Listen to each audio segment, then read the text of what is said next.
तेच नाताले ज्ञानेश्वरी वाचते आणि वाचत असताना भगवान बाबा शेवर पडलेले नवीन फेटा आणलेला आहे, नवीन फेटा भगवान बाबांना चढवलेला आहे, नवीन वस्त्र भगवान बाबांना चढवलेले आहे.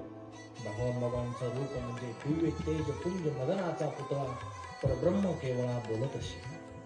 परब्रह्म स्वरूप ज्या ठिकाणी परमात्मा बोलतोय भगवान बाबांच्या रूपाने.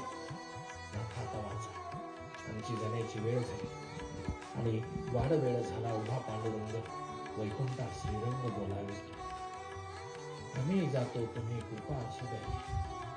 सगळा सांगावी विनंती माझी नाथा.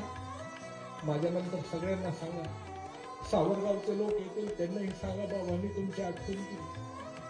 धोंडगडावरचे लोक येतील त्यांनाही सांगा तुमची बाबांनी आठवण केली.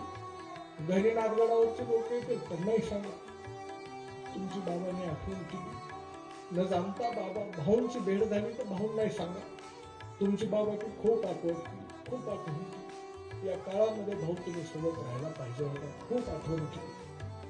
सगळ्या भाई भक्तांना सांभाळा. आणि बाबांची ओवी जवळ आली. ती ओवी म्हणत होती, झाकली आगटीचा दिवा, नेनो काय झाला केदवा, या रीती जो पांडवा देहो ठेवी.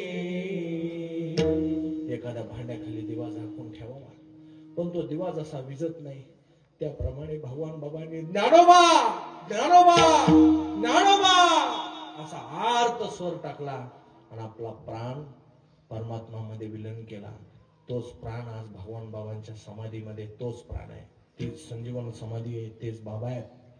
आणि बाबांनी प्राणज्योत मालवली आणि म्हटलं जातं ना, गेले नाही ते अमर झाले, भगवान बाबांचे दर्शन मज झाले, दर्शन मज झाले.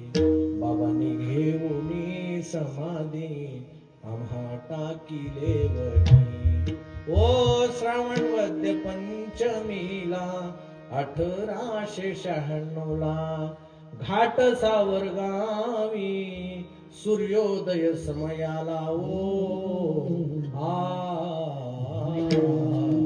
माता कौतिका पिता तू बाजी पोटी रत्नाले उदयाला. दिव्य देवोनी समाधी धन्य केले जगाला.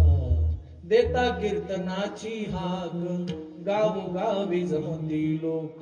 अंगे असे ताल सूर सदा कीर्तनी होदंग हो. ज्ञान देऊनी लोका देव केला सखा यात्रा भरे गडावरी. या दसऱ्याला बेटा बाबाला न्या मायेची शिदोरी. गेले नाही ते अमर झाले, भगवान बाबांचे दर्शन मन झाले, दर्शन मन झाले. भगवान बाबा की जय, वामन भाऊ महाराज की जय. आणि त्या ठिकाणी बाबांची प्राणज्योत मालवली. ज्ञानेश्वर माऊली महाराज माऊली, ज्ञानेश्वर माऊली